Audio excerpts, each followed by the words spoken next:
Okay, so part two.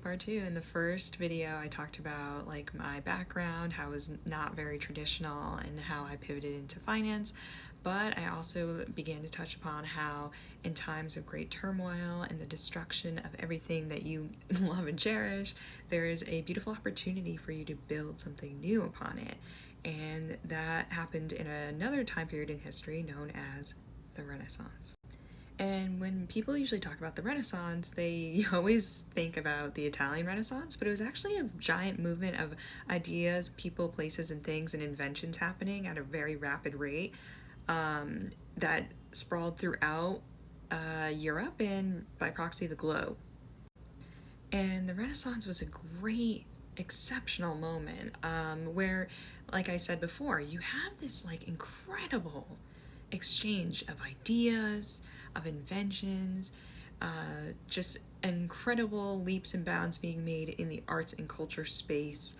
And what was also happening in this time period was just great turmoil. There was a lot of warfare being had between people and a lot of conflicts occurring. Sound a little familiar to modern times. People don't really disagree, but there's a lot of great ideologies coming about and a lot of great cultural architects and great bodies of work being produced in these very tumultuous times. So there I was. I had the idea of like, I'm gonna make a creative investment fund. I'm gonna bring a new product to market. I'm gonna be the one to build the world that I wanna live in, that me and my friends, my family, we can all exist in, because the old world, they never built for us in mind. So I'm just gonna build it myself. The problem I ran into was, damn, like, investment fund, how the hell do you market that? And I knew that people have tried and failed. Like, that was something that they have attributed to why it didn't really get off the ground. They couldn't figure out how to market it.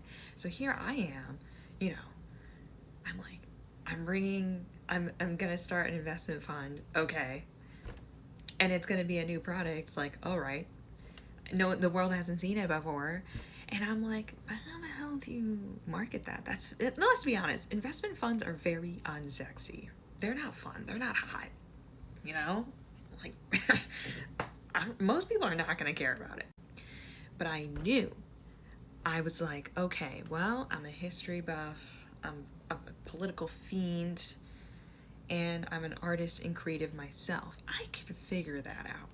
So I was like, oh, I'm just making the associations in my brain of like, what other time period did this happen in where it's an opportunity to build anew, but also it was just period of like cultural exchange.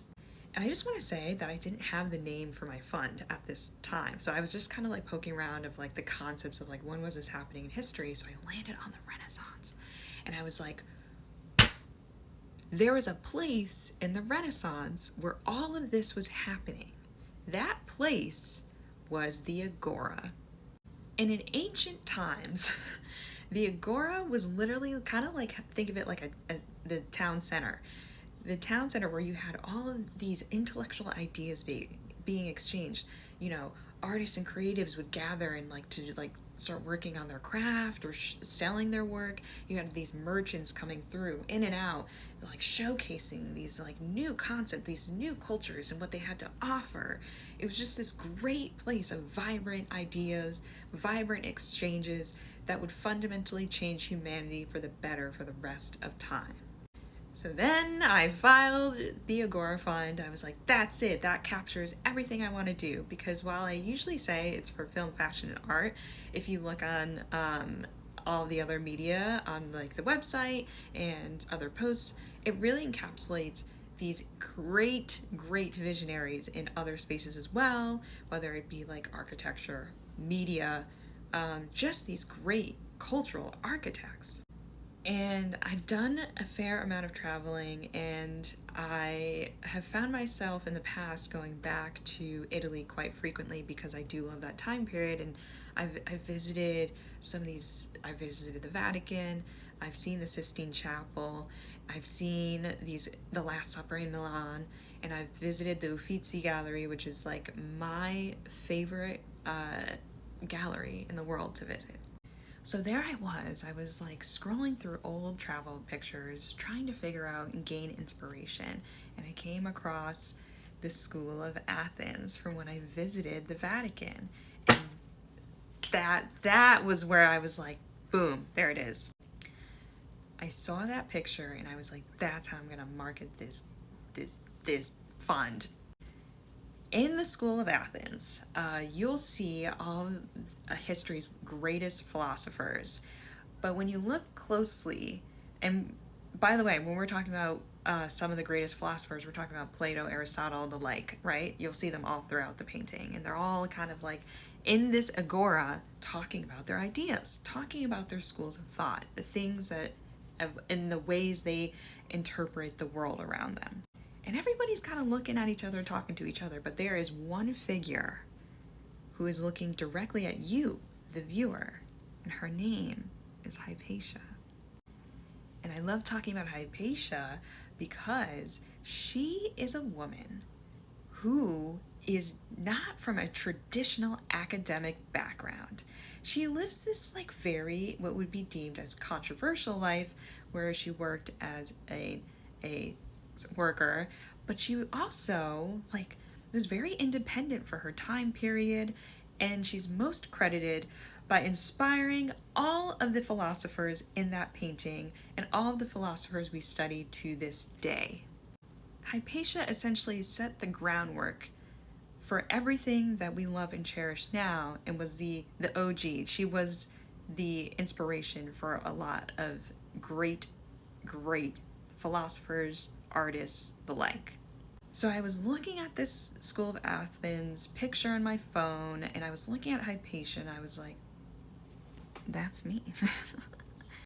I'm gonna be the modern Hypatia. I'm gonna usher in the modern Renaissance. The world around us has been devastated by power players who have abused their power.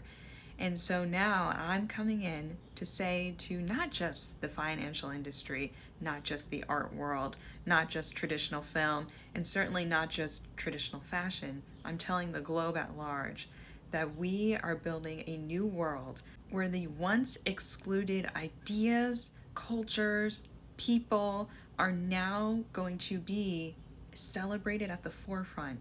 And admittedly, they were always the source of inspiration for our creativity, for everything that we see around us.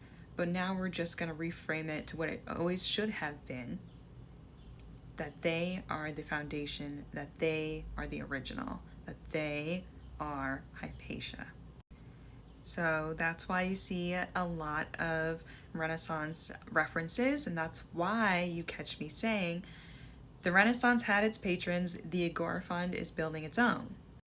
Because in the Renaissance, in order for a creative to thrive, they had to be sponsored by a patron.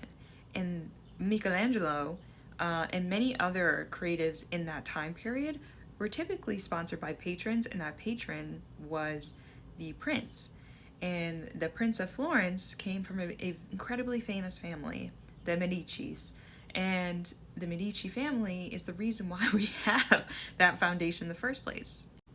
And I believe in the power of those with the means, again, those who are wealthy, to redirect that capital and redirect that into something that's palatable for everyone, not just in their bracket, but for everyone of all backgrounds, because we all still get to celebrate the work of the Renaissance creatives and the patrons that sponsored it. So we talk about innovation and greatness in VC and in finance, but this is a real challenge and call to action on some real investors, some real limited partners of are you ready to usher in the next multiple waves of greatness, the next great innovators that will stand the test of time, that will become the blueprint for many generations after them?